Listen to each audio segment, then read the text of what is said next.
이 시간에 저희가 늘 함께 교회와 함께 하나님의 말씀을 듣고자 합니다. 우리에게 들려진 하나님의 말씀이 우리의 연합을 더 견고케 하시고 믿음으로 같은 하나님을 섬기고 함께 예배하는 것은 우리에게 늘 즐거움이 되고 존귀하게 여기는 성도를 보신 하나님 기쁨이 저에게 느껴지게 하시며 저희 또한 말씀을 통해서 늘 하나님 가까이 다가가고 내 삶 속에서 하나님의 그리스도의 향기를 드러내는 그런 삶들이 지속적으로 이어나갈 수 있도록 저에게 힘과 위로와 격려를 말씀을 통해서 해주시기를 소원합니다. 말씀을 전하시는 목사님의 건강과 말씀을 사랑하는 그 신령이 하나님께서 복을 주시고 이 강건함으로 이 땅에서 사역을 잘 감당할 수 있도록 주 하나님께서 늘 인행하여 주시기를 원합니다. 감사를 드리며 예수님의 이름으로 기도합니다. 아멘. 오늘 그 처음 뵙는 분들도 있는데, 네.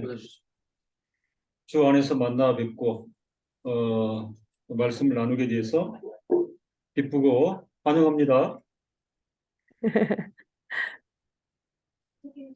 순서를 따라 그 성경 개요 살펴보도록 하겠습니다. 오늘은 그 신약의 디도서인데요. 서신서 가운데 목회 서신으로 분류가 됩니다. 디모데전서, 디모데후서, 디도서 이렇게 목회 서신으로 분류가 됩니다.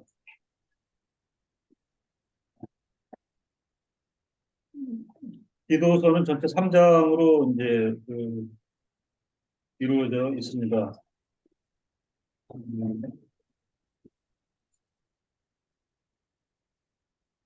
핵심 내용을 보면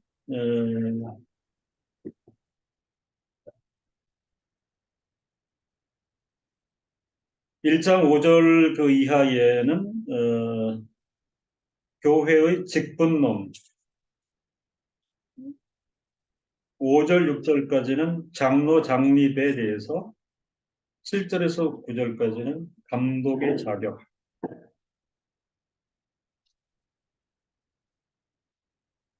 교회 성립과 관련해서는 그 핵심적인 이제 직분이 되는데요.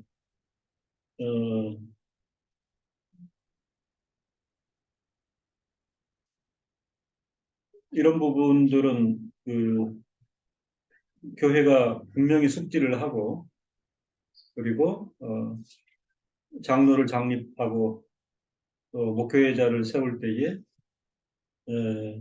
근거와 표준으로 이제 삼을 수 있으면 좋습니다.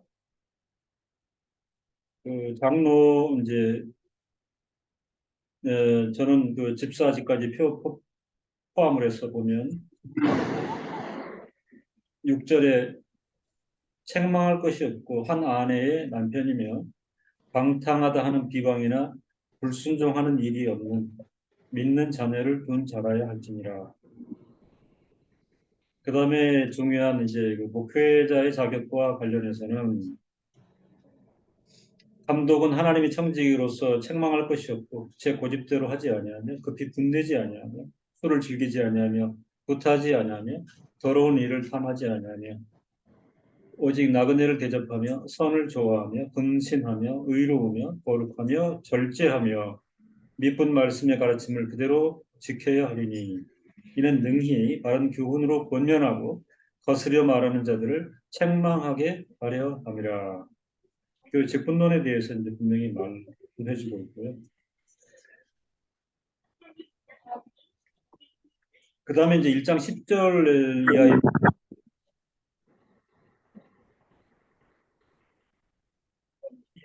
이단에 대해서 언급하고 있습니다. 여러 종류의 이단이 있는데 디도서가 포기하고 있는 부분은 할례당이죠. 할례당.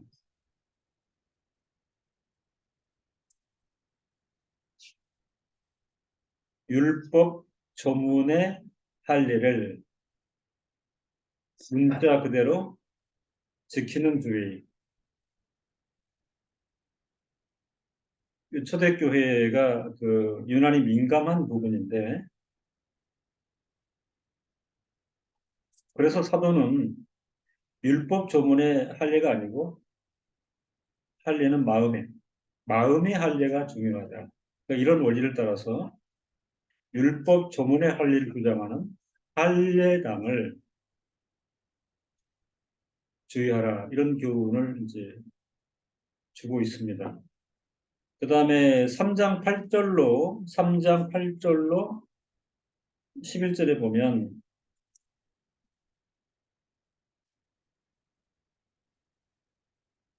이 말이 미쁘도다. 원컨대 내가 이 여러 것에 대하여 굳세게 말하라. 이는 하나님을 믿는 자들로 하여금 조심하여 선한 일을 힘쓰게 하려 함이라. 이것은 아름다우며 사람들에게 유익하니라. 그러나 어리석은 변론과 족보 이야기와 분쟁과 율법에 대한 다툼을 피하라. 이것은 무익한 것이요 헛된 것이니라. 이단에 속한 사람을 한두 번 훈계한 후에 멀리하라. 이러한 사람은 내가 아는 바와 같이 부패하여서 스스로 정죄한 자로서 죄를 짓느니라.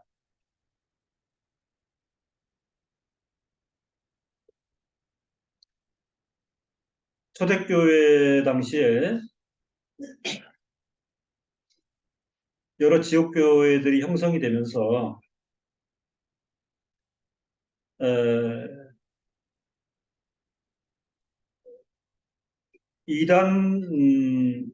이단들과의 싸움이 하나의 큰 그 이슈였습니다.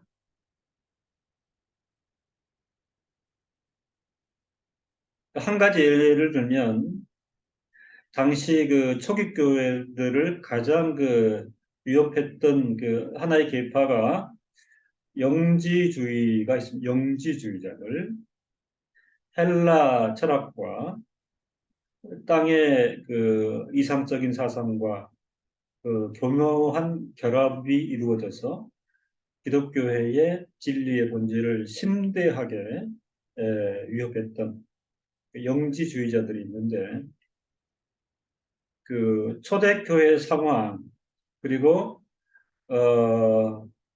당시 혹심하였던 영지주의자들의 공격 이제 이런 것 관련해서 우리는 그 한 인물을 좀 생각해 볼 필요가 있는데 이레네우스라는 초기 기독교회의 교부가 있습니다.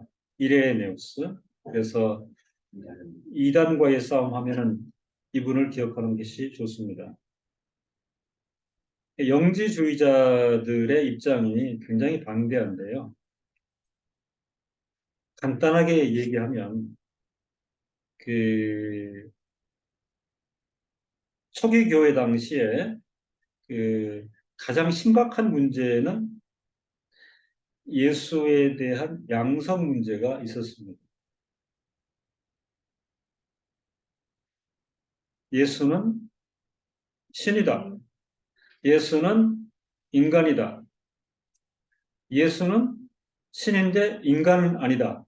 예수는 인간인데 신은 아니다. 둘 다 아니다.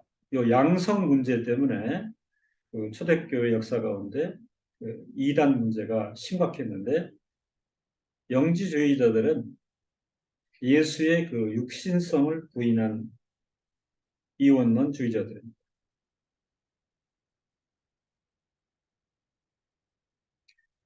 신이면 신이지 육체를 가질 수가 없다.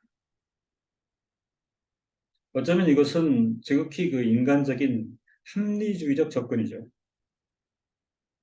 그러니까 신성과 인성은 양립할 수가 없다. 예수의 인성을 부인한 영지주의자들의 이단성을 역설한 분이 초대교회의 교부인 이레네우스인데 그분의 책 이단 논박은 오늘날까지도 그 영향력이 심대합니다.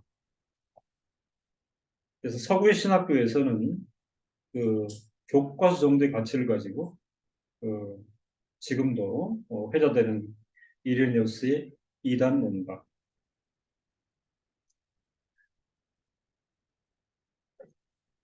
요한복음 16장 7절에 보면 예수께서 보혜사이신 성령께서 우리를 진리 가운데로 인도하신다. 승천 전에 그렇게 말씀하신 부분 있죠. 보혜사이신 성령께서, 내가 가면 보혜사이신 성령께서 너희들을 진리 가운데로 인도하시리라. 요한복음 16장 7절에 삼위일체와 관련해서 예수께서 보혜사 성령을 소개하시는 부분이 있습니다. 이단이 뭡니까? 신천지 쪽에서는 이만희를 보혜사 이렇게 얘기를 합니다. 이만희 보혜사. 이게 이제 영역한 이단입니다. 디도서는 그 3장으로 된 짧은 책임에도 불구하고 상당히 결정적인 진리를 우리에게 주고 있습니다. 교회론과 관련해서 교회의 직분에 대해서, 그리고 할례당을 위시한 이단의 준동에 대해서 교회가 어떤 자세를 가져야 할지, 그리고 무지한 율법주의자는 은혜 언약의 본질을 가리우는 것이다 라고 하는 은혜 언약의 가치에 대해서 언급하여 주므로 그 짧은 내용이지만 굉장히 알차고 그 다음에 명확한 진리의 내용을 우리에게 소개하는 책이 신약 디도서라 말씀을 드릴 수가 있습니다. 자, 여기까지 보고요. 이제 욥기를 좀 살피도록 하겠습니다.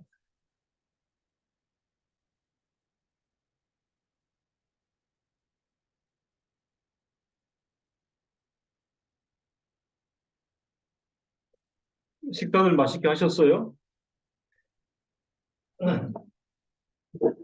네, 맛있게 했습니다.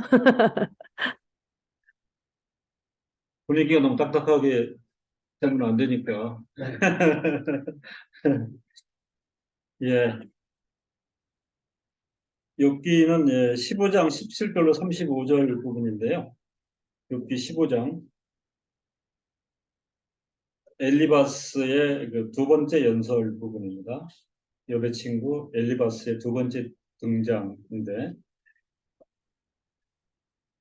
뒷부분 17절로 35절 대제를 좀 살펴보도록 하겠습니다.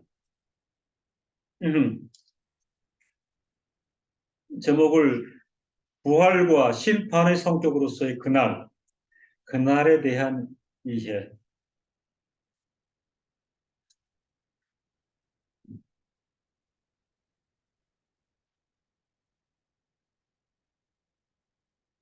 욥의 그 닥친 외면적 현실을 보고 그 엘리바스는 악인을 상정합니다. 엘리바스의 율법적 도덕적 직관은 욥이 악인이 아니고서야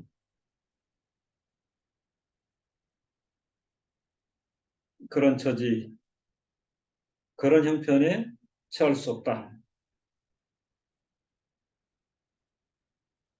이렇게 이제 판단한 것인데 악인에 대해 언급하면서 악인에게는 엄격한 하나님의 보응이 임하게 되며 그러므로 악인의 삶이 황폐해지는 것을 누구든 볼 수 있을 것이며 하나님의 공의의 일은 살아있는 현생에서 행하여진다 주장하고 있습니다.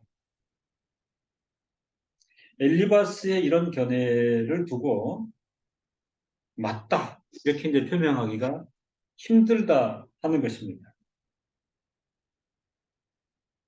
그러니까 그 율법주의적 관점이라든가 단지 윤리 도덕적 관점 그런 잣대에서 보면 사실은 그 엘리바스의 이런 견해는 보편론이 될 수 있겠지요.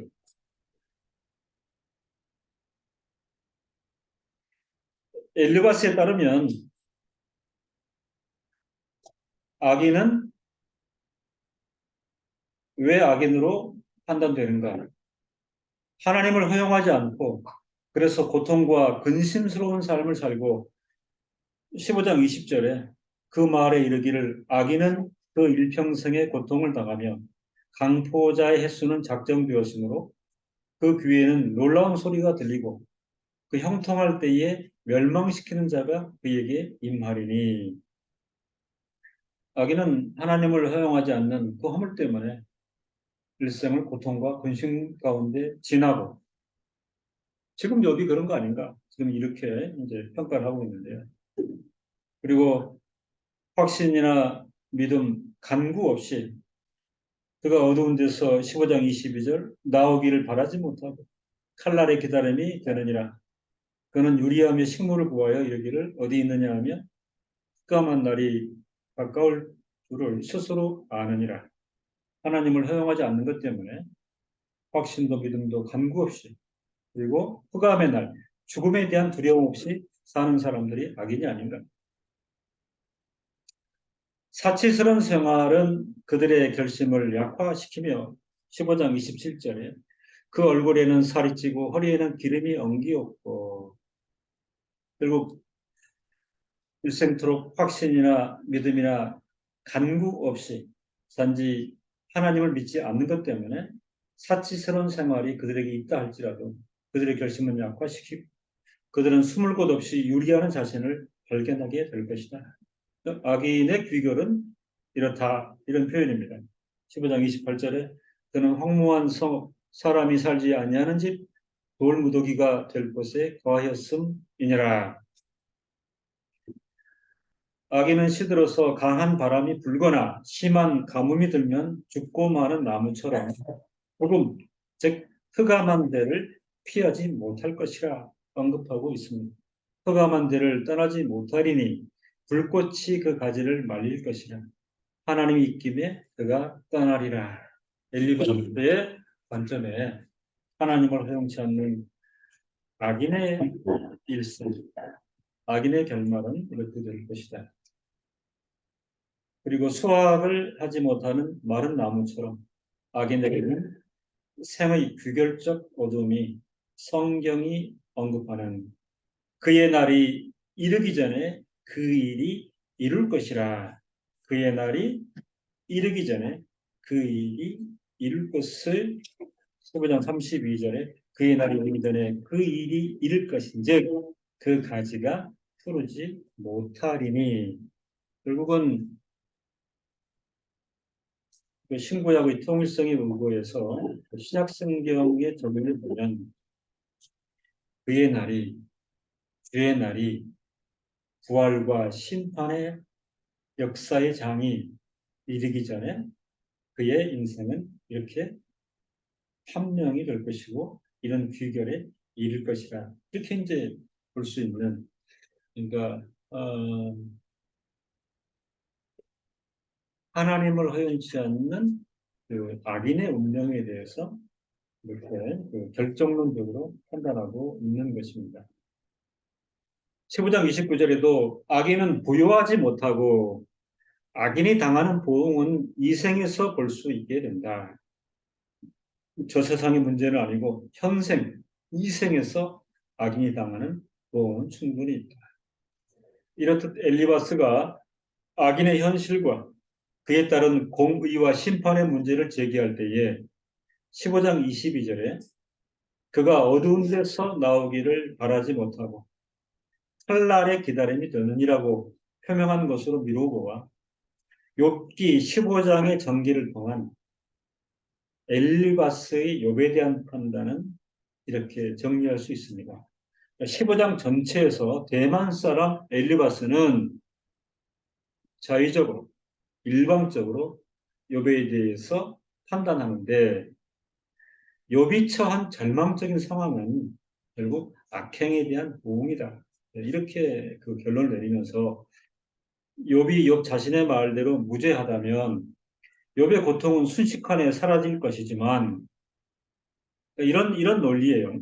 욥이 욥 자신의 말대로 무죄하다면 욥의 고통은 순식간에 사라질 것이지만 현재 욥의 처신을 보건대 욥은 분명 악인의 편에 서 있으며 엘리바스의 이제 그 판단입니다. 그러므로 악인의 당할 심판의 운명에 처하게 될 것임이 분명하다. 그렇게 엘리바스는 이미 결정론적으로 판단하고 있습니다.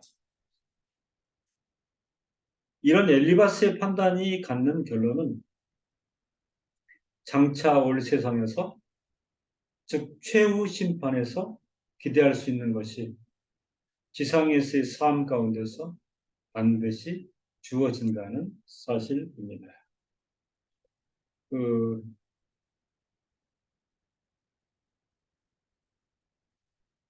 그날의 부활과 심판 역사가 이루어지는 그날에 최후의 심판정에서 판단이 내려지고 형벌이 주어진다라고 전제하면 지금 엘리바스의 판단은 이런 모든 결론이 사람의 현생, 이생의 삶 가운데 반드시 보응으로 주어진다라고 하는 자기 결정론입니다.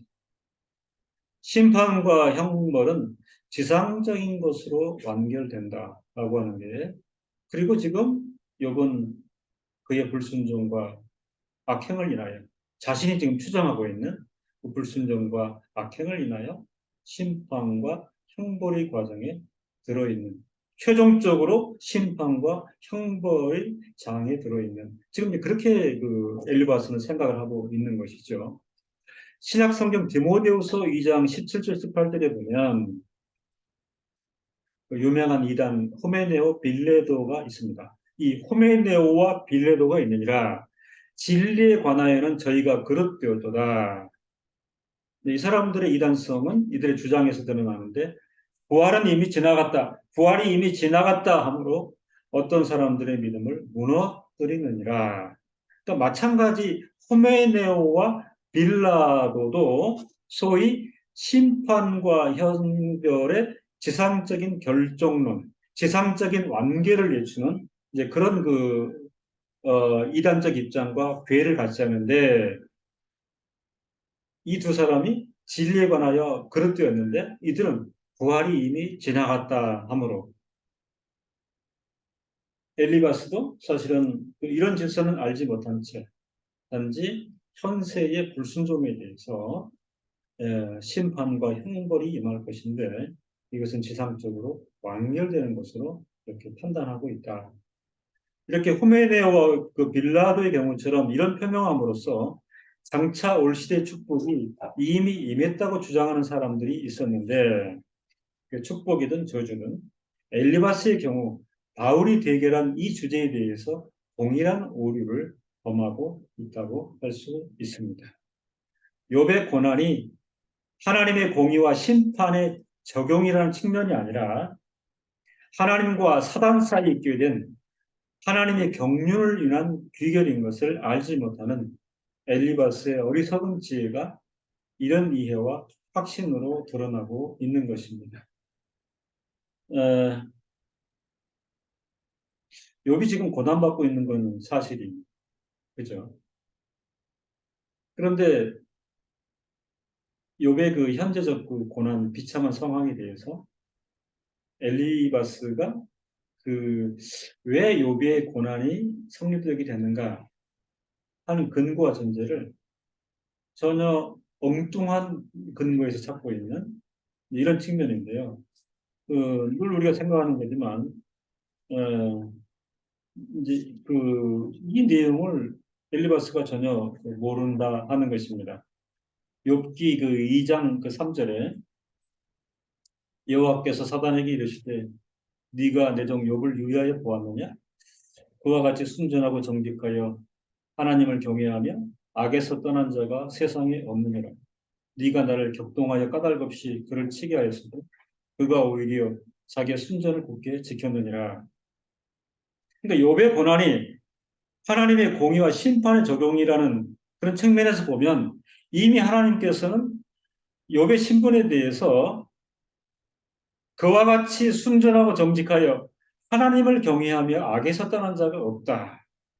그러니까 심판과 형벌이 욥에게는 가당치도 않다 하는 것을 하나님이 선언하셨음에도 불구하고 그 내막을 전혀 알지 못하는 엘리바로서는 다른 창구로 적용하였는데, 그게 이제 그 율법적 규결이라든가 자신이 굳게 하고 있는 율법이나 도덕론 그 측면에서 적용하고 있는 그런 부분입니다. 하나님과 사단 사이에 있게 된 이 하나님의 경륜을 전혀 알지 못하는 엘리바스로서는 어리석은 지혜를 지금 바라고 있다. 예,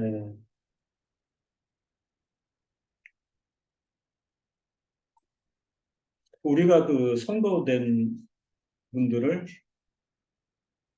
그 짧은 안목이나 제한된 시공간에서 평론하거나 그 오해할 경우가 예, 분명히 있을 수 있습니다. 15장 32절에 그의 날이 이르기 전에 그 일이 이룰 것인즉 그 가지가 푸르지 못하리니라고 그가 언급한 부분에서는 적어도 엘리바스가 종말론에 관한 오류를 가지고 있음을 우리가 알 수 있습니다.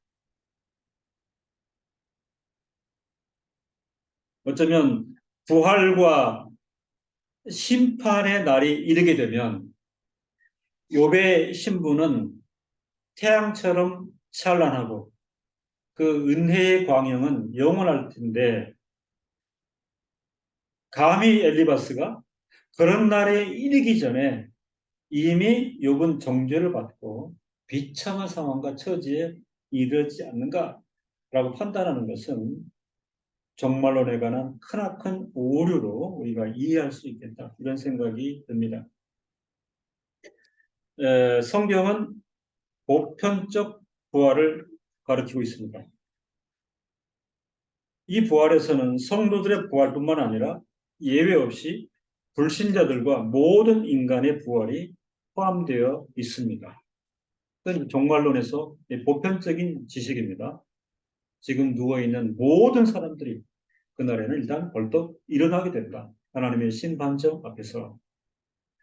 여기서 알게 되는 것은 그리스도의 재림 시 처음 일어나는 부활은 일반적인 몸의 발전, 다시 일어남이라는 개념이거나 신자들 안에 중생과 성례를 통하여 심어진 부활의 몸을 의미하지는 않는다는 사실입니다.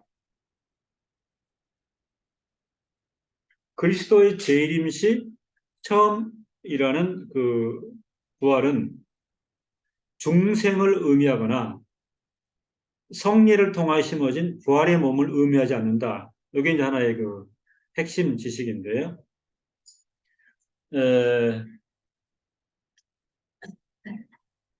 거듭난 성도들이 세례를 통과하면서 죄된 몸이 깨끗게 되고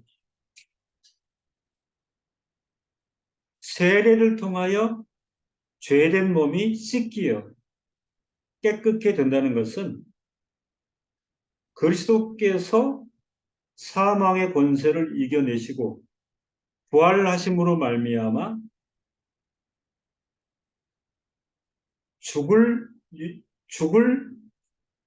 성도의 존재가 영생을 하게 된다는, 즉 세례받은 성도가 영적으로 부활, 영적 존재가 됨에 징표를 나타내는 의식이 성례, 세례인데, 이렇듯 중생과 성례를 통하여 부활의 몸으로 확정된 이 경우의 부활을 의미하지는 않는다 하는 사실입니다. 처음 부활은, 일반 부활은. 정리를 해보면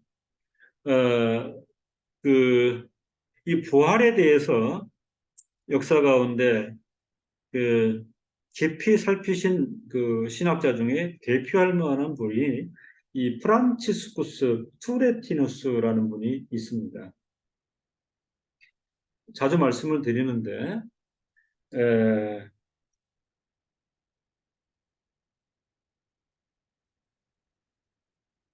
바른 그 신학 역사를 거치면서 큰 족적을 남긴 그 귀한 신학자들의 이름과 또 그들의 그 주된 내용들을 우리가 기억할 필요가 있겠습니다. 이 투레티누스는 사실은 많이 묻혀 있다가 근자에 이렇게 회자되는 그러니까 칼빈 이후에 정통 개혁주의 그 신학의 반열에서 뚜렷한 그 족적을 나타낸 그런 그 인물인데요. 그 스위스의 그 개혁 신학자입니다. 17세기, 17세기를 살았던 그런 인물이고요. 통상 칼빈주의 정통 신학자 이렇게 불리는데요.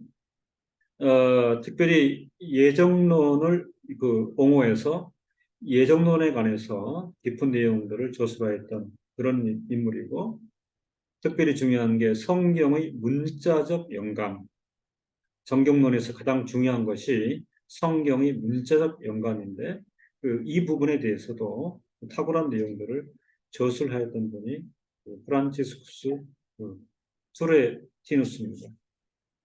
진리를 굳게 세우는 일에 참으로 많은 업적을 낳았는데, 특별히 로마 카톨릭이나 우리가 경계하고 있는 아르미니우스주의나 소퀴누스주의 사상에 맞서서 성경에 대한 바른 신학의 이해를 제시했습니다.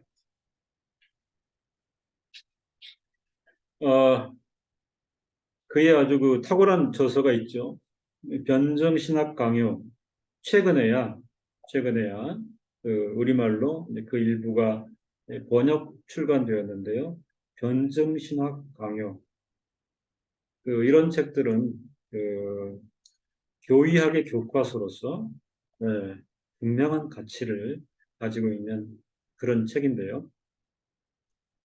이 투레티누스는 첫째 부활이 몸의 부활이 될 수 없다. 이렇게 하면서 그 이유를 밝히는데, 첫째로 이 첫째 부활은 부활의 수에 대하여 가르치는 것이 아니라 부활의 질, 순서를 가르치는 것이기 때문이고, 둘째로 첫째 부활이 첫 죽음에 대해서 대응해야 되는데, 그런데 그 첫 죽음은 육체의 죽음을 말하는 것이 아니라 첫 죽음은 죄로 말미암은 영혼의 죽음이요. 그러므로 첫 부활은 몸의 부활이 아니라 죄의 죽음으로부터 하나님께 돌아오는 영혼의 영적이고 신비적인 부활이다. 이렇게 말하고 있고, 셋째로 첫째 부활에 참여하는 자가 복되고 거룩하다고 한 것은 성경에 종종 부활이라고 부르는 그 첫째 부활이 거룩성이 있음을 표시하는 것이라 하였습니다. 첫째 부활과 둘째 부활이 있는데, 둘째 부활은 마지막 부활 이렇게 이제 말해 주고 있죠. 첫째 부활, 둘째 부활. 둘째 부활은 마지막 부활인데, 둘째 부활은 중생과 하나님에게로 회심을 의미하는 신비적이고 영적인 영혼의 부활인 첫째 부활과는 다르다. 그게 둘째 부활이고요. 물론 두 번째 부활은 비유적 의미에서 재난으로부터 해방을 의미하는 그런 물리적 부활도 아니고, 우선 그것은 육체적 몸의 부활로 보는데, 그리고 그것은 신자들이든 불신자들이든 보편적 인류의 부활이고, 그것은 부활의 자녀들이라고 하는 신자들에게 돌리는 생명과 행복의 부활, 그리고 죽음과 심판의 부활로 나뉘는 그런 부활인 것입니다.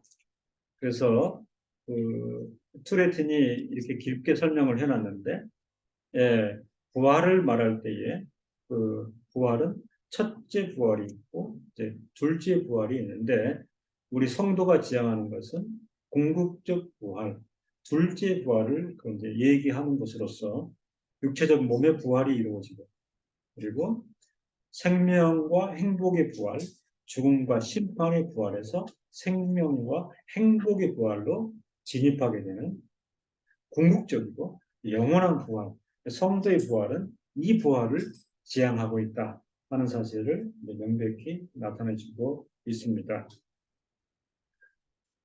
엘리바스가 적어도 땅의 종교에 묶여. 땅의 종교에 묶였다는 건 뭐냐면 지금 엘리바스가 욥의 상황을 보고 들이대는 잣대는 율법적, 윤리도덕적, 인과응고적인데 이게 이제 땅의 종교의 성격이 굉장히 강합니다. 조심스러운 얘기인데 그 율법 언약을 극복하고 은혜 언약 시대에 살아가는 율법 종교의 어떤 어, 영역에서 벗어나서 지금은 은혜의 시대다. 이런 표현을 지금 그리스도인의 자유, 은혜의 보편성. 지금 지금 시대 이런 얘기를 많이 하는데 엘리바스가 땅의 종교에 묶여 있다 이렇게 얘기를 합니다. 율법적, 윤리도덕적, 인과응보적. 근데 우리가 조금 곰곰이 생각해 보면 그 은혜 언약의 광범한 시대라고 이게 선포하는 현대에도 사실은 종교적이라 하는 것은 늘 이렇게 율법적 범주를 벗어나기가 쉽지는 않습니다. 그래서 끊임없이 현대 종교 시대에 위험스러운 요소가 뭐냐면 신율주의라는 게 있어요. 그죠? 새로운 율법. 구약의 10계명이나 구약의 율법적 잣대를 교회 안에 선포하고 그걸로 선을 긋고 그리고 그걸로 성도를 판단하고 이런 건 아니다 하더라도 그 예를 들면 교회, 종교단체 이제 이런 성격으로 규정이 될 때는 그 율법적 가이드라인이 없으면 현실적 컨트롤이 힘들다 하는 어떤 인지적 상황 판단이 있는 거예요. 그러니까 이토록 자유를 구가하는 오늘의 세상에서도 그리고 그 모든 것이 어떤 규율이나 그다음에 어떤 제한으로부터 자유로워야 되고 그런 기치가 일반적인 교회 질서 안에서도 곰곰이 생각해 보면 제가 목사하잖아요. 어쩌면 어느 정도 덩치의 이 질서를 유지하기 위해서는 끊임없이 요구되는 게 뭐냐면 율법적 측면이에요. 그러다 보니 고개를 드는 게 신율주의예요.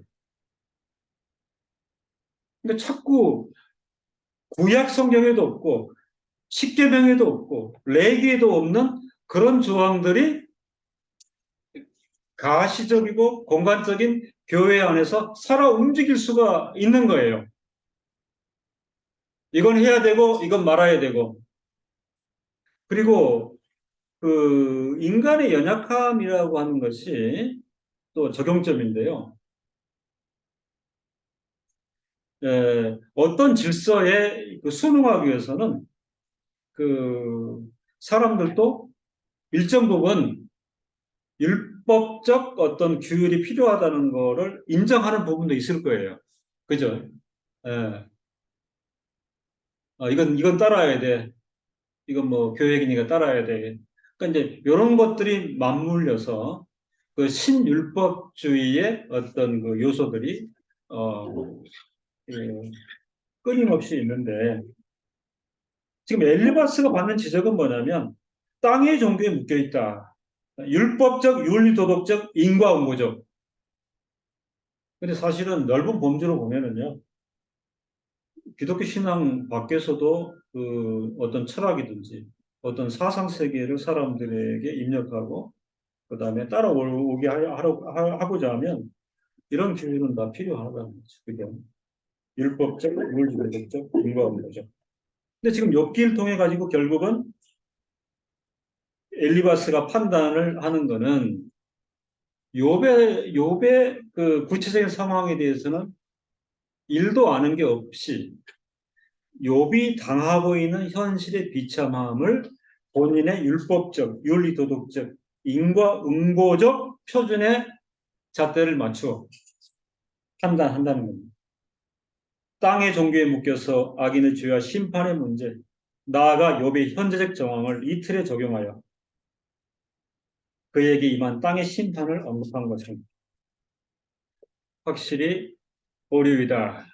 마지막 부분에 하나님으로부터 지적을 분명히 받는 내용입니다. 그가 소유한 율법적 공의의 개념과 심판의 문제는 그렇죠. 그의 사람의 지혜에서 나왔으며, 그죠? 그러니까 하나님의 지식, 하나님의 지혜와 반대되는, 그리고 그가 소유한 율법적 공의의 개념과 심판의 문제는 사람의 지혜에서 나왔으며, 이는 여호와 하나님의 영원하신 경륜을 드러내지는 못합니다. 구약 다니엘서 12장 1절과 2절을 보면 그때에 내 민족을 호위하는 대군 미가엘이 일어날 것이요. 또 환란이 있으리니 이는 개국 이래로 그때까지 없던 환란일 것이며 그때에 내 백성 중 무릇 책에 기록된 모든 자가 구원을 얻을 것이라.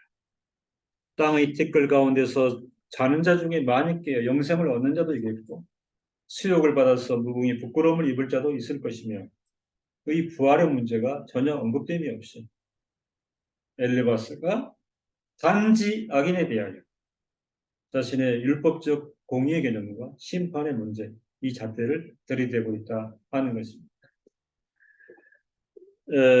미가엘, 되게 미카엘, 그렇죠. 미가엘. 히브리어로는 미카엘입니다. 미카엘. 우리가 어떤 존재로 기억을 하고 있죠? 유일한 천사장이라, 그죠? 높은 지위입니다. 호에는 대군 미카엘. 이 미카엘 이름 자체가요, 엄청나요. 히브리어로 미카엘 무슨 뜻이냐면, 누가 하나님과 같은가? 뜻이 누가 하나님과 같은가? 유일한 천사장. 그죠? 유상인. 그리고 통상적으로 이 다니엘서 본문 12장 1절은요, 마지막 날에 일어날 이스라엘 민족의 통치자로 천사장 미카엘이 예시되고 있습니다. 내 민족을 호위한 대군 미가엘이 일어날 것이요 또 환란이 있으리니 이는 개국 이래로 그때까지 없던 환란일 것이며 그때에 내 백성 중 무릇 책에 기록된 자가 모든 구원을 얻을 것인데 땅의 티끌 가운데서 자는 자 중에 많으니까 영생을 얻는 자도 있겠고 수욕을 받아서 무궁히 부끄러움을 입을 자도 있을 것이며 부활의 문제에 대한 언급 없이 엘리바스는 이런 문서에 근거해서 15장 20절에서 악인은 그 일평생의 고통을 당하며 그러니까 부활의 문제, 심판의 문제, 그날의 문제에 대한 인식은 전혀 없는 상태죠. 단지 현생의 문제, 이생의 문제, 악인은 그 일평생의 고통을 당하며 강포자 횟수는 작정되었으므로라고 판단하는 것을 볼 때 이러한 판단의 근거와 기준 앞에서 욥의 신학과 지혜의 고백은 철저히 오류이며 욥의 어떤 주장도 무가치한 것이라고 판단하는 엘리바스 입장은 바르지 않다. 지금 두 번째 연설입니다. 첫 번째 연설 끝나고 참으로 그 욥이 사무치는 마음으로 그렇게 변증했음에도 불구하고 전혀 듣지 않고 그의 입장을 펼친 것이 두 번째 연설인데 욥의 신학과 지혜의 고백은 철저히 오류라라고 이미 판단 끝났고 욥의 어떤 주장도 무가치한 것이라 판단하는 엘리바스 입장은 바르지 않다 하는 것입니다.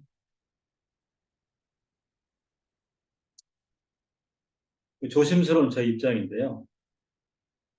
단적으로 말하면 신학시대의 성도에게는 장점이 있습니다. 상정하긴 하건데 제가 이렇게 얘기할 때에 엘리바스가 박 목사님 제가 예수 그리스도에 대한 지식을 압니까? 제가 부활과 심판을 들어본 적이 있습니까? 이렇게 저를 나무랬습니까? 이렇게 이제 보편적으로 신약 시대의 성도에게는 장점이 있어요. 왜냐하면 구약 시대의 성도들은 구약 시대를 통과해 살아갔잖아요. 그죠? 적어도 우리가 그 정경론에서 그 성경의 기록과 성경의 보존, 코덱스, 파피루스, 사본들 이런 걸 생각할 때에 적어도 구약 초반을 살았던 분들은 그의 손에 하나님 말씀이 근거한 그런 자료가 무자료 없단 말이에요. 이 보편론이에요. 예, 보편론. 예, 그런 그 지경이 있는 분들에게 그죠? 그리스도의 뭐 오심과 그리스도의 고난과 부활과 심판과 그죠? 그것도 제1 부활과 제2 부활과 영속적인 부활과 예. 그래서 보통 우리는 그렇잖아요. 이 하나님의 역사를 뒤에서 보고 있는 거죠. 그죠? 창세기 우리 앞에 있는 창세기 성도들은 이 성경 역사를 뒤에서 보고 있는 거죠. 그다음에 어쩌면 이분들은 뒤에 올 것도 모르잖아요. 뭐가 언제 모르잖아요. 이게 이제 단순한 어떤 시공간적 그 저격이긴 한데 이런 측면에서 신약시대 성도에게는 장점이 있다.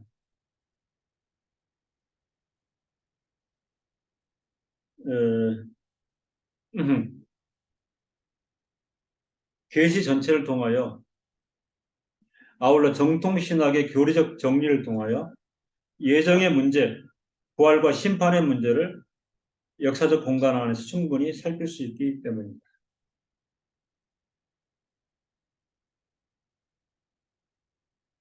구약 성도는 상황이나 조건적으로 핸디캡이 있을 수 있다 하는 이제 그런 생각을 하게 됩니다. 욥의 고난에 대한 본질적인 하나님 편에서의 근거와 경륜을 익히 알게 되고 부활과 심판으로 대표되는 그날의 문제에 있어서도 성경의 내용과 역사적 신학의 증거를 받게 하시는 은혜가 분명히 큽니다. 그러니까 신약시대 성도에게는 장점이 있다. 그 어떤 분이 지금 누리는 그 은혜의 시대를 본인이 현재 시대에 태어났기 때문에 전도자들도 많고 하나님의 교회도 많아서 자신을 복음으로 이끌고 진리의 영을 충분히 강론받게 하고 그런 은혜가 너무 크다 보니까 경주 사시는 분이 그 마음의 안타까움과 슬픔은 뭐냐면 신라 시대에 우리 선조들은 너무 불쌍합니다. 예, 복음을 들을 기회도 없었고 교회도 없었고 음, 이제 물론 그 다 맞는 건 아니에요. 그 신라 시대에 경교라는 게 우리나라에 들어온 적이 있는데 그죠? 그 신라 시대의 그 왕의 무덤에서 십자가가 나오기도 하고 경주에서 이제 출토되기도 하고 근데 이제 그 영향이라는 게 크지는 않았는데 그 얘기를 했더니 그분이 그래요. 그러면 고구려 시대의 우리 조상들이 얼마나 힘들까요? 예, 태어나서 그리스도에 듣지도 못하고 이제 그런 어떤 신학 시대 성도에게 장점이 있다. 그런 분들 있죠. 그러니까 이렇게 오지나 섬에 사는 분들은요, 그죠? 어, 한 100년 전에도 전혀 그 뭐죠? 고립되어 있는 음. 저희 작은아버지가 저보다 한 살 많으세요. 근데 이제 섬 출신인데 아마 그분의 어머니가 우리 할머니가 처음으로 복음을 그 섬에서는 받은 분으로 음. 이제 외부 선교사 와가지고 성경 하나 주고 간 게 그것도 전부인데 그래서 이제 할머니가 원래는 아침마다 정한수 이렇게 떠놓고 이렇게 빌던 분인데 예, 책상 위에다가 성경책을 놓고 비나이다 비나이 이렇게 그러니까 정한수가 성경으로 바뀐 그리고 또 문맹이셨어요. 그분이 이게 첫 씨앗이었는데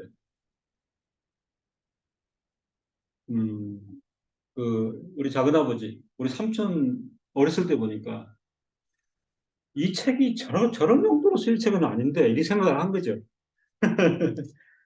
이렇게 책만 딱 놓여 있는데, 그냥 이게 빌 내용은 아니고, 저걸 여러 선물 봐야 돼. 열면 글씨가 보이는데, 예. 그래서 할머니가 호기심을 자극을 하고, 그 이후에 이제 교회가 들어와서, 이렇게 믿게 된. 그러니까, 기회도 이제 주어지지 않은, 이제 그런 측면에서, 예, 과거에는 참, 예정의 문제라든가, 부활의 심판의 문제라든가, 그날의 성격, 이런 성경의 내용과 역사적 신학의 증거를 음, 받는 은혜도 받지 못했습니다. 뭐 이렇게 이제 그 구약을 이제 전제할 수 있는데, 근데요, 구약 성도들이 엘리바스를 포함해서 억울하겠다, 뭐 이런 측면도 있을 수 있는데, 그럼에도 다른 측면을 생각할 때 인간의 이성, 합리성의 문제, 그다음에 성경 이성과 오류, 그리고 그릇된 신학이 또한 기독교 역사 안에 만연하여 바른 진리의 길을 흐리게 하는 흐름에 분명히 존재한다는 사실입니다. 그죠? 근데 오늘날은 열려있는 시대이기 때문에 이게 무조건 장점인가? 이제 그런 말 있잖아요. 홍수에 마실 물이 없다. 이제 이것도, 그죠? 홍수처럼 이렇게 오는 거죠. 그죠? 홍수처럼. 그런데 그 다른 진리의 내용을 다르게 알려주는 통로가 특이할 수도 있겠다. 저도 한국에서는 열심히 있는 그냥 청년이었어요. 그죠? 음. 하나님께서 청년 중에 열심으로다가 그 상급을 예비하면 내가 1등이다. 제가 20살, 21살 대학교 다닐 때 큰 교회 다녔어요. 창신동에서 큰 교회 다녔는데 어, 교회 모든 여자 권사님들이 저를 강점수라고 그랬어요. 일반 대학생인데. 왜냐하면 전사님들보다 더 열심히 뛰니까. 그러니까 이제 그런 욕심이 대단했어요. 나는 일주일에 매일 막 교회에서 철야를 한다. 밤에도 막 이고 그러니까 학교 갔다 오면. 그러니까 저분은 전사님이 아닐 수가 없다. 이런 생각을 한 거죠. 열심으로 말하면 내가 동급 최강, 내가 23살 먹은 사람 최고다. 하여튼 뭐 굉장한 허세고 교만인데 그런 생각을 했었어요. 하나님 나를 기뻐하실 것이다. 그런 생각을 했죠. 근데 유럽에 가가지고 이 바른 신학을 접하게 되니까 왜 이렇게 부끄러운지. 예. 뭐 홍수 때 마실 물을 못 마신 거예요. 뭐 흙탕물을 그냥 어? 들이마셨던 거죠. 인간의 이성과 합리성의 문제, 오류, 그릇된 신학이 기독교 역사 안에 만연해서 다른 진리의 길을 흐르게 하는 흐름이 분명한 그런 어떤 시대의 정황을 판단한다면 오늘의 성도가 누리는 시대적 장점은 그 자체로 절대적인 것이 될 수 없고 오히려 역사 과정을 통하여 더 많은 인생이 거짓과 오류에 빠지게 되는 가능성을 상정하게 된다면 그러니까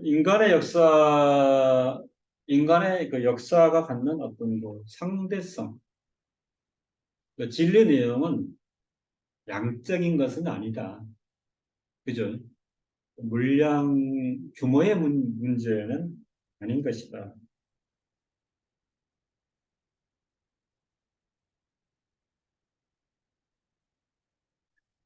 북한 선교 하시는 분들이 그 북한의 진실한 성도들하고 접촉을 계속 하거든요. 근데 자주 듣는 얘기가 그분들은 이제 개마고원 이런 데서 그 주일 아침 막 새벽 3시, 4시에 그죠? 그렇게 들어가는 거죠. 인적이 들키면 안 되니까. 그래서 한 3시간 들어가가지고 이제 거기 광야교회를 만들어가지고 오늘도 예배를 드리고 이제 끝나고 이제 다시 나오는. 예. 근데 이제 거기서 강론하신 분이라든가 또 이제 녹음도 하시더라고요. 어떻게 예배를 드렸는지. 예. 그분들이 여러 가지 기도 제목이 있는데 그중 하나가 뭔지 아세요? 통일을 원치 않아요. 왜냐하면 통일되면 우리가 남녀그 교회에 오염되기 때문에. 그 기도 제목이라. 예, 우리의 신앙의 순수함을 유지하기 위해서. 우리 진리의 내용을 그대로 고수하기 위해서는, 예, 남쪽 기독교인들이 올라와가지고 우리가 접촉하면 우리는 오염돼서 죽습니다. 이제 이거인 거죠. 일면 이해가 되는 것이. 예. 지금 우리는 그 물량을 이용해서, 그렇잖아요. 예. 어느 교회는 팽향을 접수해 놓고, 어느 교회는 신의주를 접수하고, 지금 암묵적으로는 다 돼 있어요. 그걸 북한 성도들이 좋아하겠습니까? 어느 교회는 원산을 접수하고,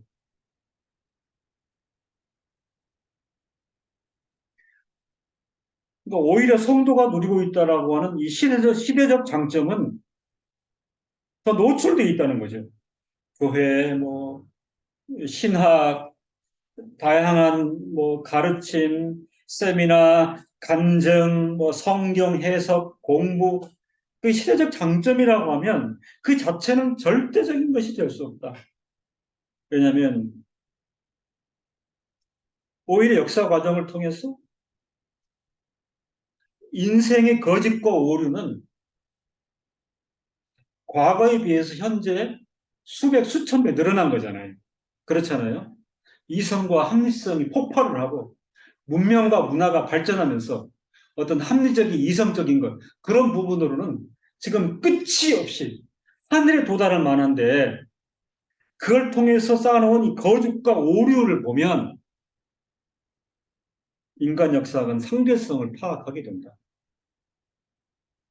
그래서 그 지금도 한 90세, 100세 되는 경건하신 그 장로 목사님들 얘기 들어보면은 에, 최현세 가까운 이 시대가 가장 믿기 어렵다. 그러니까 저는 그걸 어렸을 때 들었어요. 지금이 가장 믿기 어려운 시대입니다. 20대 들었어요. 30대는 지금이 가장 믿기가 어려운 시대예요. 40대도 들었어요. 가장 믿기 어려운. 신앙을 유지하기 힘든 그런 시대입니다. 그죠? 상당히 역설적이죠. 역설적이.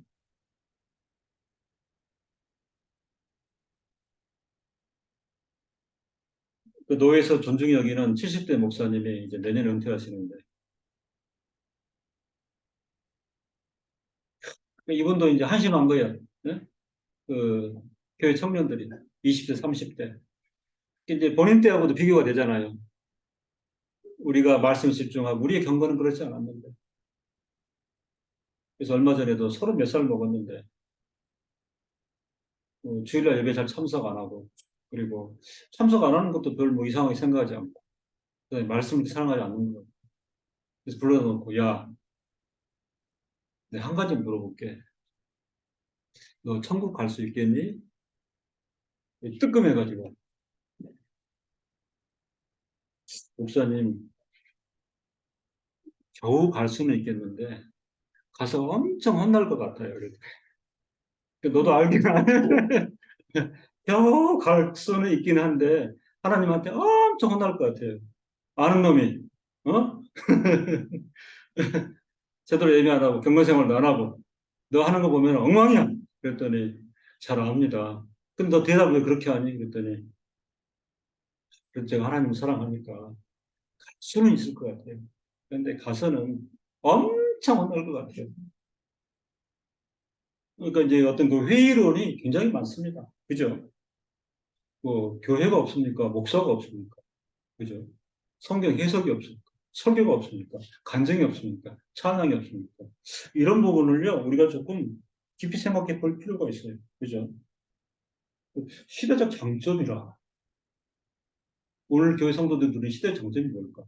이런 데도 좀 우리가, 예, 인간 역사가 갖는 상대성을 파악하게 돼서, 역사적 상대성 안에서 부활에 대해서 모르는 분이 없죠. 아, 우리는 부활을 압니다. 구약서 성도가 모른다면, 그건 유감이죠? 우리는 충분히 알고 있는데요. 한 발 더 나아가서. 근데 이제 이 시대가 이렇게 흘러가면서 이 부활이 너무 값싼 가치, 그죠? 막 너무 이 시장통에 널려 있다 보니까 그 유럽 경험하신 분들은 알겠지만은 유럽의 부활이 우리가 생각하는 부활이 아니잖아요. 그죠? 네. 토끼, 삶은 달걀, 초콜릿. 이게 훨씬 더 강한 심볼이잖아요. 그리고 신학도 이제 정치 신학에서 해방 신학, 그죠? 해방 신학. 어, 인민의 해방이 부활이다. 그렇게 써먹는 거예요. 그리고 경제 회복, 경제 활력 회복이 또 경제적 부활이다. 그리고 산업계라든가 일반 학계에서 이 부활이라는 말을, 그리고 체육계에서도 얼마나 써먹잖아요. 이게 전부 이제 왜곡이 일어나는 거죠. 역사적 상대성 안에서 부활의 상징성만을 강조하여 그것을 시대 정신의 활력으로만 삼고자 하는 어리석음이 만연되고 있고, 아니면 땅에서 육체적이고 물리적인 부활이 판을 치므로 온갖 땅의 종교들을 포괄하는 부활 사상이 이제는 보편화된 것도 사실임을 시인할 때 종교와 관련된 현실적 친응성을 인식하게 됩니다. 이런 부활, 저런 부활이 너무 많게 되므로 그런 부활이 가치가 돼서 궁극적인 두 번째 부활, 영원한 부활에 대해서는 별 생각이 없는 거예요. 그죠? 별 느낌이 없게 된 것이죠. 네, 마지막 교훈입니다. 하나님의 백성은 하나님의 절대하신 계시 진리를 따라 삶과 죽음, 부활의 내용을 믿고 순종하는 자들입니다. 절대하신 계시 진리를 따라. 이게 중요합니다.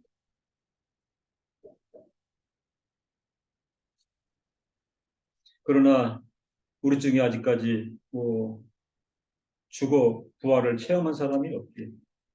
이런 걸 무슨 얘기라고 하냐면 희미한 부분이 존재하는 거죠. 그죠? 희미한 부분이 존재함에도 계시 진리를 따른다 하는 것은요. 표준을 얘기합니다. 그게 뭡니까? 적정과 절도의 도리. regulum, modest et sobrietatis. 적정과 절도의 도리를 다하여.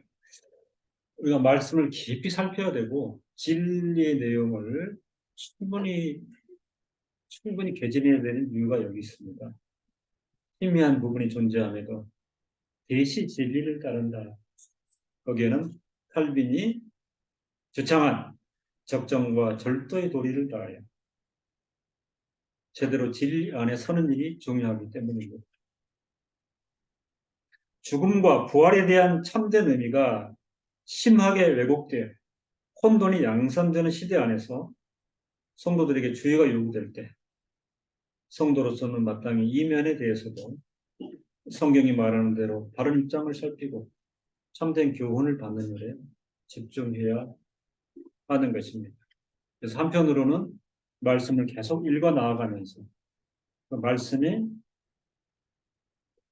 우리에게 요구하는 이해 내용들을 갖고 또 한 가지는 이제 그 진리를 서포트하는 여러 요소들을 신학적인 거는 교회사든 신앙고백이든 그리고 학부에서 살찌울 때 우리 신앙은 견고한 어떤 그 성을 구축하게 된다 이렇게 말씀입니다. 선생님, 저기 질문 하나 있는데, 오늘 그 요백에는 적용이 안 되겠지만, 성경에서는 어떤 지금 엘리바스처럼 부활이나 심판의 인식 없이 어떤 현실적 판단만으로서의 악인을 어떤 조정의 잘못이 있는데, 또한 성경에서는 선생님 말씀하신 것처럼 역사 가운데 역사 심판도 있음을 얘기할 때, 근데 오늘 요백에는 적용이 안 되겠지만 어떤 역사 심판에 의해서 그들이 어떤 좀 곤란하고 힘에 차 있는 것, 그것에 대한 역사 심판에 대한 판단은 일반적으로 정해봤을 때 그것도 함부로 하면 안 되는 어떤 그런 내용인 것이지 아니면 성도로서 저는 역사 심판을 받는 것이다라고 어떤 판단할 수 있는 문제인 것이. 예, 쉽지 않은 질문인데 역사 심판은 이제 분명히 있다 하는 게 신학계 정설입니다. 그죠? 정설인데 주체자가 하나님이시기 때문에 우리가 이제 쉽게 접근할 수 없는 부분이긴 한데 인간의 역사 가운데 그 이제 예를 들면 뭐 소돔과 고모라 그죠? 그런 부분을 이제 예를 들어서 어, 사실은 그 노아의 문제도 그죠? 죄악의 관영함이 극에 이를 때 예, 하나님께서 이제 손을 대신다. 아, 성경에서는 그렇게 나타나고요. 이제 초대교회 이후에 그 폼페이, 폼페이 역사 아시죠? 그죠? 폼페이 역사. 예, 그래서 그 지금도 유물 유적으로 남아 있잖아요. 그랬을 때에 이제 역사가들은 그 베수비우스 화산이 그런 식으로 폭발해갖고 전혀 무방비 상태에서 사람들이 그냥 그 있는 그대로 다 용암이 돼버렸잖아요. 그랬을 때에 그 원인이 뭔가 상상할 수 없는 죄악의 관영함이 이제 그 거의 하늘의 상들며 하나님 진노가 임하였다. 이제 이거는 단지 그 당시 종교가들의 문제가 아니고 일반 사상가들도 문화 문명이 이렇게 혼탁해지면 하나님께서 손을 대신다 하는 측면에서 이제 역사 심판의 문제가 있긴 한데 그거를 확정적으로 판단하고 선언하기는 이제 쉽지 않다. 하는 이제 그런 부분은 있기는 합니다. 그래서 나중에 조금 더 논의가 더 필요하고요.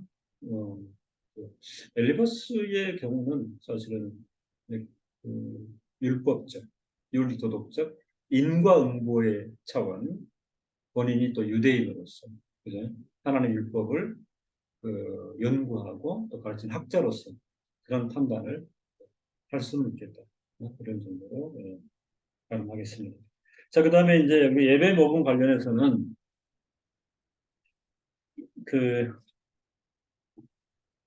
26쪽, 27쪽 부분인데, 그죠? 네. 네. 직접 지난번에도 제가 이제 강론을 했는데,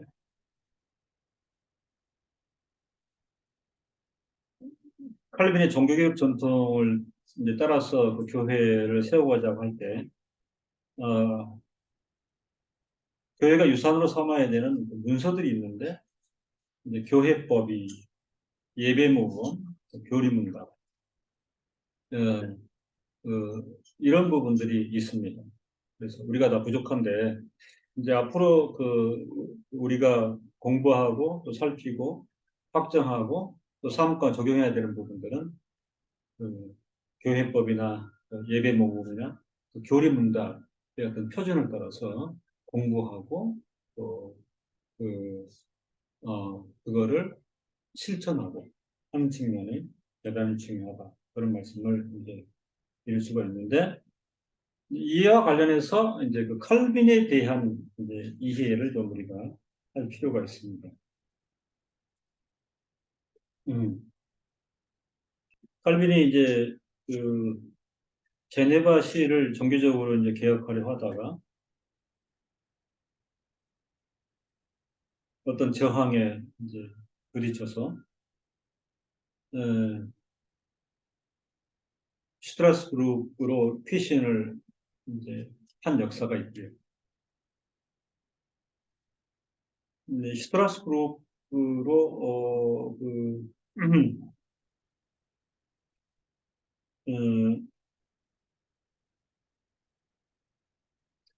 그를 피신케한 인물이 이제 마르틴 이분 이름이 이제 우리나라에서는 부처 이렇게 되어 있는데 BUCER 그래서 부처 독일 사람들은 부처 이렇게 되겠죠. 근데 이제 영어 학자들은 부처 마르틴 부처 예. 이 인물 역시 우리가 기억을 해볼 만합니다. 제네바에서 쫓겨난 칼빈이 역사가들의 얘기로는 이 부스에 초청이 없었으면 유리방황할 그런 이제 처지에 있었는데 아주 적시에 스트라스부르크로 초대한 예, 그런 그 인물 마르틴 부서.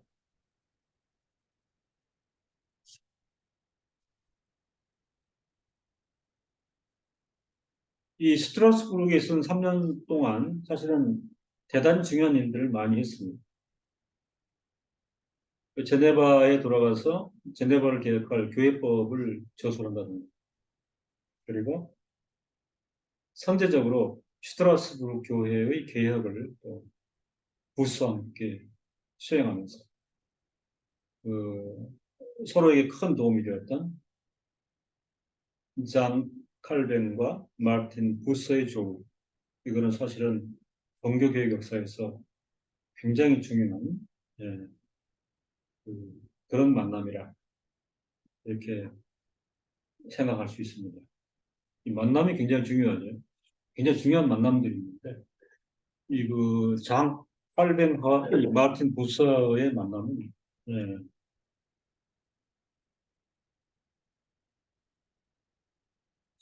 그러니까 이 3년 동안 칼빈이 역량을 충분히 펼치도록 그죠? 설교하고 말씀을 연구와 가르치는 그리고 생활에 이르기까지 그 서포트를 한 인물이 마르틴 부서. 칼빈 역사, 칼빈 인생에 이 3년이 없었더라면 예, 이렇게 우리가 상정해 볼 수 있는 그러니까 슈트라스부르크의 3년 생활을 청산하고 1541년 9월 13일 칼빈이 다시 제네바로 돌아왔을 때 이제 그냥 제네바로 돌아왔다고 얘기를 했는데요. 그죠? 그 살기 등등한 위협과 온갖 억압적인 분위기에서 이렇게 추방됐잖아요. 그죠? 3년 뒤에 크게 달라지지 않은 상황에서 제네바로 돌아간다고 하는 것은 사실 쉽지 않아요. 그죠? 그러니까 이제 저도 성도로서 목회자로서 이렇게 이제 살아가고 있는데 그 육체가 요구하는 어떤 편의성 같은 게 있을 수 있죠. 그죠? 편안함을 추구하거나 좀 문제가 없으면 좋겠다. 네? 어느 자리, 어느 영역에 가는데 거치는 사람도 좀 편안했으면 좋겠다. 하는 막연한 육체적인 요구가 있다 이 말이죠. 근데 칼빈도 굉장히 이질적이었어요. 제네바가, 그죠? 제네바가 외인을 맞이해드린 거잖아요. 우리가 인물이 없느냐, 사람이 없느냐, 뭐, 목사가 없느냐, 그런 와중에 칼빈은, 그죠? 제네바는 스위스고 칼빈은 프랑스 사람인데, 그렇잖아요. 한 나라의 개혁을 외인한테 맡기는 일을 두고 왜 저항이 없겠습니까? 돌아갔습니다. 돌아갔을 때, 마틴 부서가 격려하고 위로하지 않고, 만약에 둘이 뜻도 맞고, 그죠? 예, 서로 협업하니까 아주 그 효율성도 있어서 갈벤 갈 거 뭐 있나? 여기도 뭐 내가 슈타스비 대학에서 강의 자리 마련해주고 설교 자리 마련해주고 또 3년 있으면서요 슈트라스부르크이 개혁적 분위기로 완전히 막 활날 타오르고 예? 예, 함께 하세요. 그러면 뭐 대우도 좋고 할뱀도 여기가 좋사오니 하고 있을 수 있는데 마틴 부서 하나님의 사람인 거죠. 제네바로 돌아가야 하는. 개혁을 시작했는데 시작해보자부터 쫓겨나지 않았는가 돌아가게. 저는 예, 음, 그런 분들이 그죠? 예, 안중근 의사의 어머니 같은 분들이 옥에서 죽어도 좋네.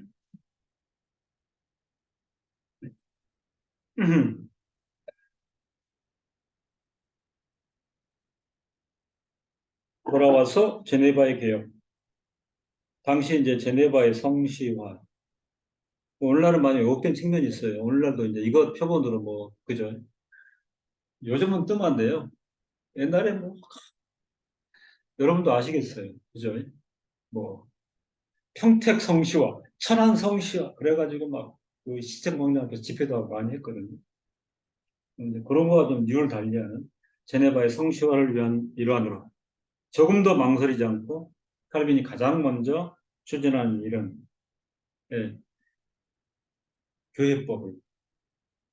그러니까 치열하게 한번 싸우다가 일보 후퇴해서 전열을 가다듬고 이제는 목숨을 걸고 덤벼든 게 교회법. 이러면요, 우리도 마음을 좀 열어야 됩니다. 그죠? 뭐 법을 가지고 이게 아니라 교회법의 내용이 뭘까?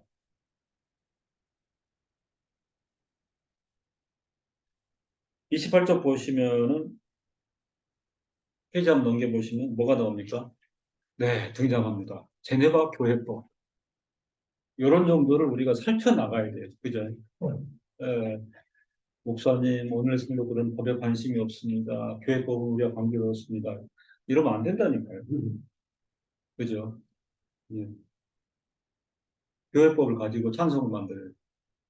CCM이라는데 교회법과 내용 이렇게 할 수 있도록 상식적이고 정서적이고 서정적이고 예, 그걸로 되는 게 아니에요.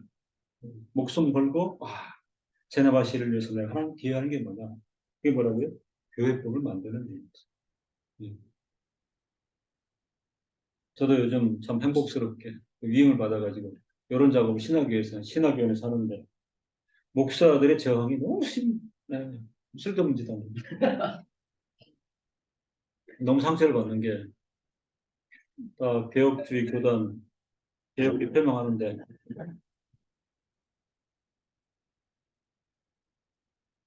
구시대 유물 아닙니까? 너무 내 가슴이 아파가지고 같은 신학교에서 공부한 목사가 예, 그 구시대 유물 아닙니까? 그런 목사님 새 시대의 선물은 뭔가요? 한마디로 치부를 했잖아요. 사실 제네바 교회가 스트라스부르크에서 나름대로 적응이 가고 있던 칼빈을 다시 불렀습니다. 칼빈은 하나의 조건을 전제로 해 제네바로 돌아갈 것을 허락하였습니다. 쫓겨날 때는 돌아가고 싶은 마음이 없었겠어요. 근데 이제 제네바에서 계속 오퍼를 하니까 전제가 하나 있어요. 역동적이며 실질적인 교회 치리를 확립한다는 조건이 있어요. 독일의 종교개혁자 아시죠? 마틴 루터. 스트라스부르크의 개혁자 마틴 부서. 여기와 마찬가지로 칼빈에게도 성만찬의 공동체인 교회는 하나님의 교회이면서 동시에 사람들의 교회였습니다. 그런 맥락에서 칼빈의 교회법은 일종의 성만찬의 규례이기도 했습니다. 칼바르트 표현 성만찬의 규례. 주의 만찬, 성만찬이죠. 주의 만찬에 부름받은 보이지 않은 하나님의 선택에 근거를 두고 있는 칼빈의 교회 이해는 아우구스티누스의 이해와도 다르지가 않습니다.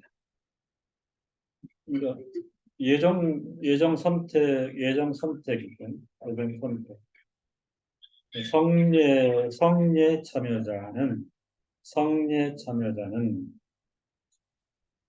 하나님의 선택을 받은 하나님의 택자들로서 그들의 구원과 칭의를 확인하는 외적 의식이 성례이다. 요 이해가 아우구스티누스의 이해인데 칼빈의 이해도 이와 다르지 않다.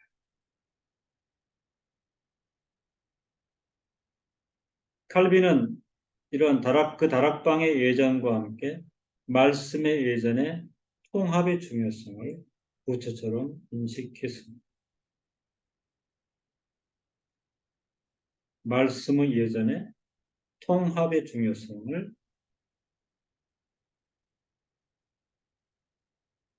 칼빈의 교회법은 세상과 교회를 구별하는 시금석으로 제네바를 이 교회법 위에 견고히 세우려는 칼빈의 강력한 의지의 결정체이기도 합니다. 특히 칼빈의 교회법이 제네바에서 공식적으로 세 단계를 거쳐 통과되어 시행되었는데 결국은 통과되었죠. 이는 교회법의 강력한 적용을 염두에 둔 칼빈의 조치로도 이해할 수 있습니다. 이 세 단계 회의를 통과하기 전 우선적으로 60명의 목사로 구성된 회의에서 칼빈이 내어놓은 교회법은 토론을 거쳐 점검을 받아야 해요. 칼빈이 이렇게 공식적으로 제출한 교회법이 제네바에서 거쳐야 했던 세 가지 정치적 차원은 먼저는 명망 있고 영향 있는 가문의 사람들로 제네바 시민의 지지를 받은 4명의 시장이 함께하며 의회를 주재하는 25명으로 구성된 소의회를 통과했습니다. 다음으로 200명으로 이루어진 대의회의 심의를 거쳐야 합니다. 마지막으로 1년에 2번씩 정기적으로 모이는 일반 제네바 시민대회에서 인정을 받아야 했는데 당시에 11월 20일 시민대회가 개최되었습니다. 이 일이 있은 후 20년이 지난 1561년 11월 14일 칼빈은 보다 포괄적이고 교회 독자성이 강화된 교회법을 의회를 통해 안성하였습니다. 제네바 교회법은 매 3년마다 6월 첫 주일에 성 피에르 교회에서 모인 시민들 앞에서 낭독되어야 했고 여기에 모인 시민들은 손을 들어 시장에 참석하고 하나님 앞에서 성실히 지킬 것, 교회 규례에 가감하지 않을 것을 엄숙히 선서하였습니다. 그 뒤에 나오는 내용이에요. 시민들이 다 시내 광장에 모여갖고 선서를 했다고 그러잖아요. 그죠? 예. 그러니까 뭐 간략하게 얘기하면 66권 성경을 따를 것, 주일 예배를 준수할 것, 감독은 이럴 것, 목사는 이럴 것, 성례와 성찬을 할 것, 도덕적으로 이럴 것. 이런 내용들을 선서를 한 거란 말이죠. 그죠? 그러니까 신앙과 삶의 모든 내용을 교회법에 적용해가지고 그거를 의회가 통과를 시키고 시민들은 공적으로도 그걸 선포하고 지킬 것을 약속하는. 그죠? 음. 이제 그 뒤에 이제 이 내용이 나옵니다. 그래서 살펴보면 되겠습니다. 에, 성도 여러분, 그 자칫 잘못하면 마치 우리가 같이 그 교회 안에 인문들인데 왠지 좀 낯선 길을 간다는 느낌이 들 수도 있는데 그런 현실임을 좀 이해를 해 주셔야 됩니다. 예? 우리의 몸은 한량없이 자유롭지만 우리의 영혼은 적어도 그 교회 역사가 정통으로 우리에게 물려주는 이런 삶을 끊임없이 살펴서 그리고 배우고 예, 그렇게 서로 격려하고 또 서로 연합하고 하는 부분들이 아주 필요한 것입니다. 그래서 내용은 좀 재미가 떨어지더라도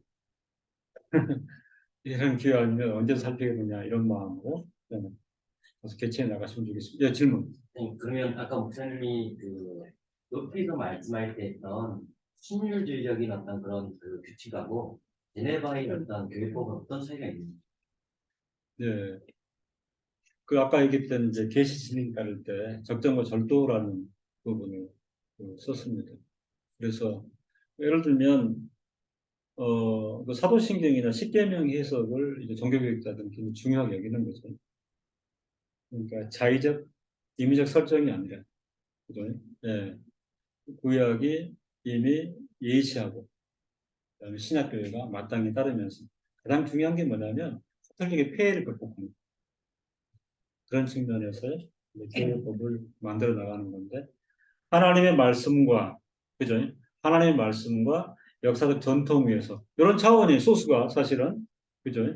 종교개혁 문서라는 게 하나님의 말씀과 역사적 전통 위에서 그랬을 때 거기에는 이제 수많은 교부들의 내용들이 예를 들면 성경인 것과 성경 아닌 소스들이 섞여 있는 부분이 있단 말이죠.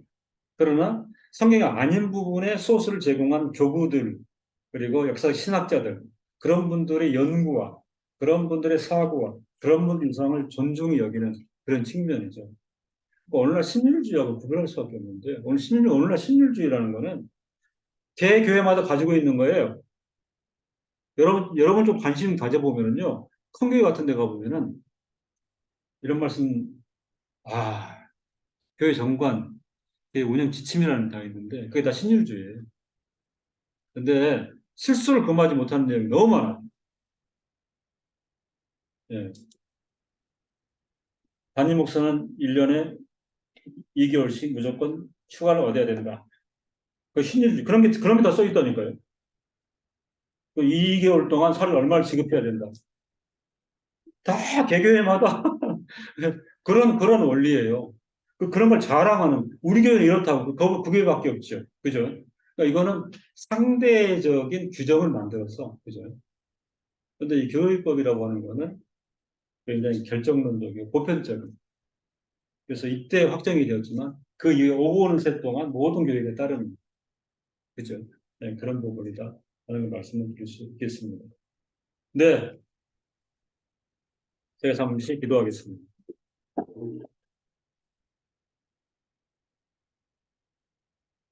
저희가 말하는 것이나 저희가 느끼는 것이나 듣는 것이 하나님 앞에서 한량없이 연약하다. 우리 추구하는 것들 가운데 허물의 요소가 참으로 많습니다. 하나님 아버지 저희들을 긍휼히 여기시고 그럼에도 험한 시대를 마치 헤엄치며 지나듯 허우적거리면서도 진리의 푯대를 향하여 하나님의 계시 진리를 따라 적정과 절도의 원리를 존중히 여기며 이 시대를 지날 수 있도록 그 귀한 성도를 축복하여 주시옵소서.